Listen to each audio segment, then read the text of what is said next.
Bienvenidos, gracias por su compañía. Hace 28 años la Argentina volvía a un territorio que nos pertenece. La intención ahora es repasar esa historia, pero desde otro punto de vista. El 3 de abril de 1982, alrededor de 40 periodistas habían sido llevados a las Malvinas para empezar a contar la historia de la recuperación. Solo uno quedó para contar la historia en primera persona. Estamos con Nicolás Casanseu. Muchas gracias por estar con nosotros. Bienvenido. Queremos saber por qué pudo ser el único que pudo contar la historia en primera persona de Malvinas. Se dio un caso extraño. Los periodistas en abril iban llegando a las islas, hacían sus notas y se volvían al continente. Inclusive el general Menéndez les decía, quédense, tienen alojamiento. No, dijo por ejemplo el corresponsal de guerra del diario La Nación, soy más necesario en Comodoro Rivadavia. ¿Qué pasó? Hacia fines de abril se cerró el bloqueo y ya no pudieron entrar más periodistas. ¿Eran los periodistas del proceso? Es decir, ¿ustedes daban a conocer partes que venían directamente de la Junta? No había en este caso una identificación, por lo menos en mi caso, con la política del proceso. Al contrario, yo he sido crítico de la manera en que se gobernaba en esa época. Inclusive en una revista del año 79 critiqué la metodología de eliminar gente indefensa. Consideré aquí en una revista que se publicó en el 79 que un militar que yo respeto es el que combate contra otro militar con las armas en la mano.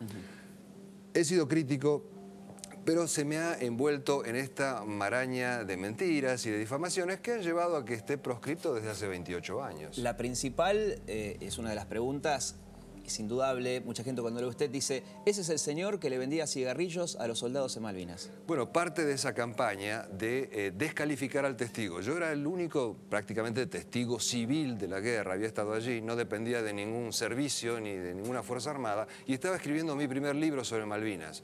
Los servicios de inteligencia no sabían bien qué iba a poner yo, tenían cola de paja y yo sospecho que fueron ellos los que lanzaron este infundio que ha quedado muy pegado a mi persona, pero que es absurdo si uno lo analiza un segundo. Yo ganaba más de $7.000 mensuales de salario, tenía los ojos de todo el país y de todo el mundo puestos sobre mi persona y me iba a dedicar a ganar unos centavitos vendiéndole cigarrillos a los soldados. Una mentira abyecta, absurda, pero que ha quedado prendida porque es una manera más de descalificar la gesta. Si Galtieri fue borracho, si yo vendía cigarrillos, todo es una porquería. Hace 28 años que estamos hablando de las miserias de Malvinas y nadie habla de las grandezas. ¿Cuáles fueron las grandezas? Las grandezas fue que nosotros, un país de orden militar de tercero o cuarto rango, tuvimos en jaque a Inglaterra, apoyada por una superpotencia como Estados Unidos, apoyada por Francia, por montones de países de Latinoamérica, de Europa, de Oceanía, y hicimos trastabillar el poderío inglés. Esto no lo digo yo, lo dicen los jefes militares ingleses que estuvieron a punto de perder la guerra. Y en lo cotidiano, cuando se cerró el bloqueo y cuando ya ningún periodista, aunque hubiera querido, podía entrar a Malvinas para contar la historia, ¿cómo se las arreglaba usted día a día para conseguir la información? ¿Quiénes eran sus fuentes de información? ¿Tenía contacto directo con Galtieri? No, para nada, por supuesto.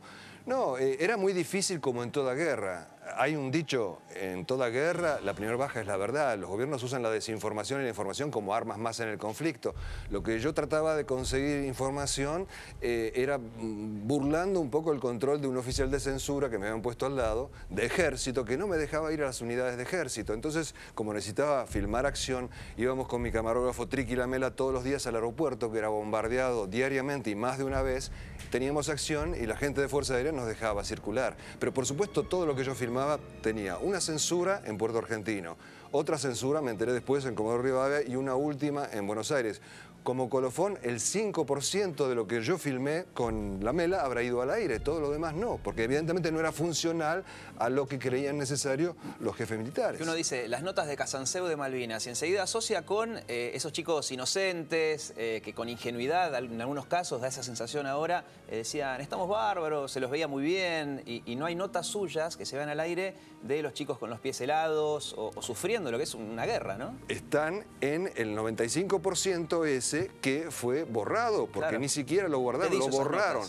A mí me llegó la orden de mi productor ejecutivo de no filmar más conscriptos. Orden que yo desobedecí, primero por una cuestión ética, cómo no voy a filmar conscriptos. Segundo, porque cuando nosotros íbamos a filmar conscriptos se ponían muy alegres. Pensaban que los iban a ver en sus casas, los iban a ver vivos. Les encantaba que los filmáramos. Y me negué a no filmar más conscriptos. ¿Y qué relación, Nicolás, podía establecer usted con los soldados con quien con el correr de los días durante 3, 4 meses estuvo codo a codo, conociendo sus historias, las cosas que ellos le pudo haber contado a usted respecto de sus familias? ¿Quiénes los esperaban de vuelta en sus provincias?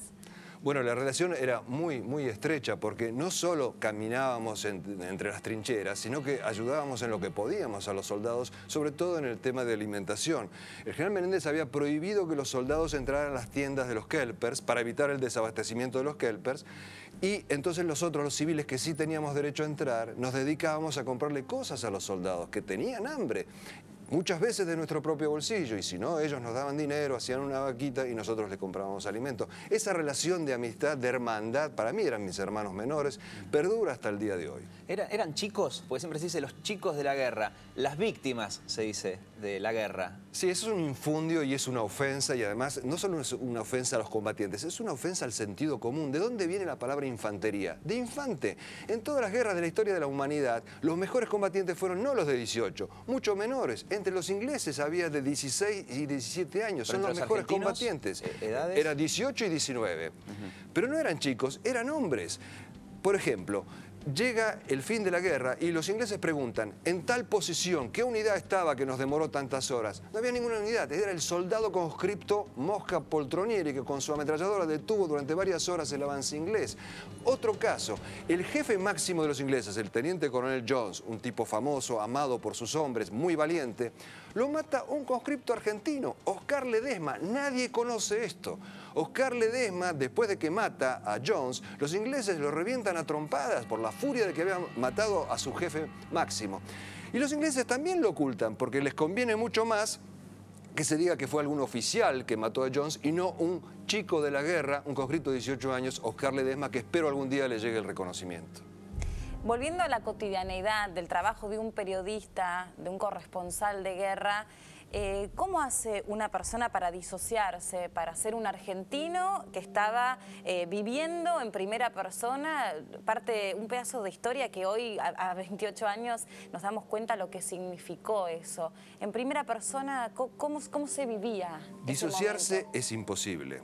Todos somos subjetivos, pintamos con el color del cristal nuestro lo que vemos. Lo que no puede hacer un periodista es mentir a designio, pero siempre va a tomar partido. Y tratándose en este caso de una guerra nuestra, una causa nacional por un fin noble y justo, yo era primero argentino que periodista. Yo cuando llegué con mi camarógrafo a Malvinas pedí armas para participar de la defensa. Se me rieron en la cara.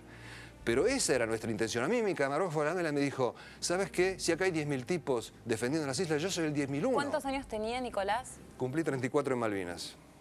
Pasó su cumpleaños allí. Sí, me hicieron un gran regalo la gente de Fuerza Aérea, un par de medias de lana que me vinieron. El mejor regalo de mi vida. ¿Así lo celebró? Así es. Y también rayaron galletitas express y me hicieron una milanesa. Bueno, la Fuerza Aérea estaba muy bien pertrechada. ¿Y cómo era el día a día? ¿Usted se levantaba? ¿Dónde dormía? Nosotros dormíamos en una hostería de los kelpers, donde nos servían de desayuno, almuerzo y cena cordero, y solamente íbamos a dormir. Nos pasábamos caminando por donde podíamos. ¿Eso? ¿Por dónde? Durante todo el día. Generalmente era el aeropuerto, porque es donde nos dejaban desplazarnos libremente. Y como, repito, había mucha acción, nos metíamos ahí. También he ido a Darwin, he ido a Bahía Elefantes, donde nos perdimos con un helicóptero. Pero la cuestión era filmar acción lo más que se pudiera. De ahí la frustración de que después enterarse de que no salió al aire la mayoría de lo que hicimos. ¿Usted llevaba algún equipamiento especial? ¿El canal para el que usted trabajaba le había dado algún tipo de protección para hacer su trabajo? No, yo fui en traje y corbata a Comodoro Rivadavia porque yo hasta 2 días antes del 2 de abril no estaba en ATC. Me llama el productor ejecutivo 2 días antes del 2 de abril y me dice, ¿querés trabajar? ¿Cuánto querés ganar? Yo dije, bueno, reconocieron mis talentos. Y no era porque él evidentemente sabía de que íbamos a tomar las islas y sabía que yo también me gusta cubrir acciones extremas. Y por eso aparecí en traje y corbata en ATC el 2 de abril, amargado de que me había perdido la guerra, Y le digo, ¿a quién mandaste? No, no mandé a nadie. Bueno, mandame a mí. Ah, bueno, me dijo, claro. Me di cuenta que estaba planificado eso. Ahora, Nicolás, usted recién dijo que quería ser, tanto usted como el camarógrafo, el soldado 10.001. En un momento se dio, no sé si decir el lujo, usted nos dirá en un ratito, esta posibilidad de disparar un cañón. Tenemos ese momento, lo podemos ver.